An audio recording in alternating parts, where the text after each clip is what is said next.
Coming up on the next I Know a Guy, what if the most powerful thing you could offer someone else isn't advice, but safety? Join me as we talk about how to become a truly safe person through listening, validating, and affirming. Don't miss it.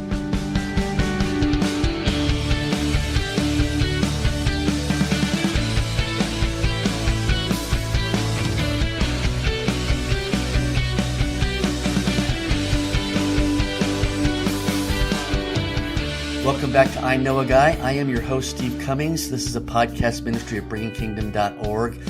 Men, if you've ever felt unsure about how to support a wife, a child, a friend, a coworker, or someone you really care about, today's episode is for you. We're talking about how to become a safe person for the people around you. And you just probably had the thought, Steve, what does the kingdom identity of a beloved son have to do with being a safe person? I'm so glad you asked that. Let me tell you. Because we're not here to fix people. We're not here to share our solutions. We're not here to solve all the problems. We get these emotions in our head. We get these emotions in our heart, and we don't know what to do, and we think we have to do something. You know, a lot of times our wives will just say, I just want you to listen. And we don't know how to do that.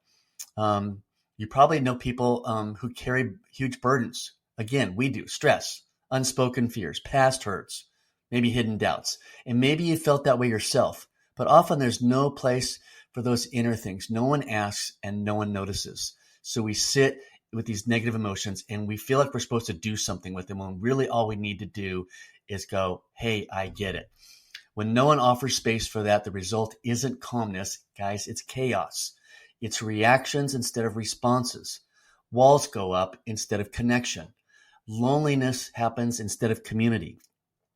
That's why safe people matter and safe men need to matter. Not because we have perfect advice or quick fixes, but because we can simply be there. It's about being. It's not about doing. This is a huge paradigm shift, guys. We're not here to do anything. We're just here to be. Our presence creates space for honesty, vulnerability, and healing. And our wives are going to look at us and going, what happened? Well, I know a guy. Anyway, here's 3 practical, powerful ways to be that safe person. Number 1, listen. This is not about hearing. When we hear, we're waiting for the other person to stop talking because we've already formed in our mind what we want to say. That is not listening. That's called hearing.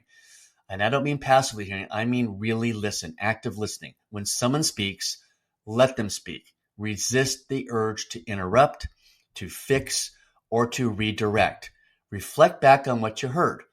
Sometimes saying, it sounds like you're feeling fill in the blank, or I hear that you fill in the blank. It helps people know they've been seen. It's kind of like ordering a McDonald's order. You pull up to the drive-thru, you say, I'd like a Big Mac, a fry, and a Coke. And what does the person on the other end say? They don't ask you questions. They say, so you want a Big Mac, a fry, and a Coke?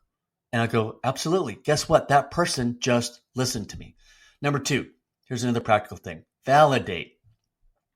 Now remember, guys, this is the hardest part for us. Validation isn't agreement. I'm not agreeing with what the other person is saying. I'm merely acknowledging. It's acknowledgement. You don't always need to solve what the other person's sharing. You don't even need to understand fully. But you can say, that sounds really hard. Or I can't imagine exactly how that feels, but I'm sorry you're walking through that. That simple acknowledgement, I see you, it matters, and it can be very deeply grounding. Number 3, finally, let them know what you see in them, their worth, their strength, their value. When someone unloads pain or doubt, a gentle word of affirmation can remind them who they truly are in your eyes. It says you matter, you bring life, you're not alone. That's probably the biggest one. Even brief, sincere encouragement can be kind of a lifeline. Well, what does it look like in real life? You don't need a grand occasion. This isn't about being a counselor or a guru. It's often the small moments where being safe matters most. Maybe a coworker hesitates before speaking about a stressful week. Maybe a friend texts at midnight after a rough evening. Or maybe a family member avoids connection because they feel seen only in their responsibilities. You don't need perfect words. You just need kindness, authenticity, and willingness, a readiness to be safe, to listen, to stay, to affirm.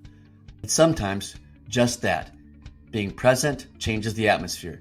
It can shift fear into trust, loneliness into connection, silence into conversation. So let me conclude with this and give you a call to action. Being a safe person doesn't require perfect wisdom. Do I need to repeat that?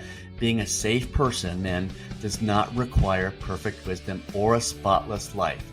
It requires a willing heart, open ears, and kind words. This week, choose someone, reach out, ask them how they're doing, give them room to share, and listen, validate, affirm, let them know you're safe here.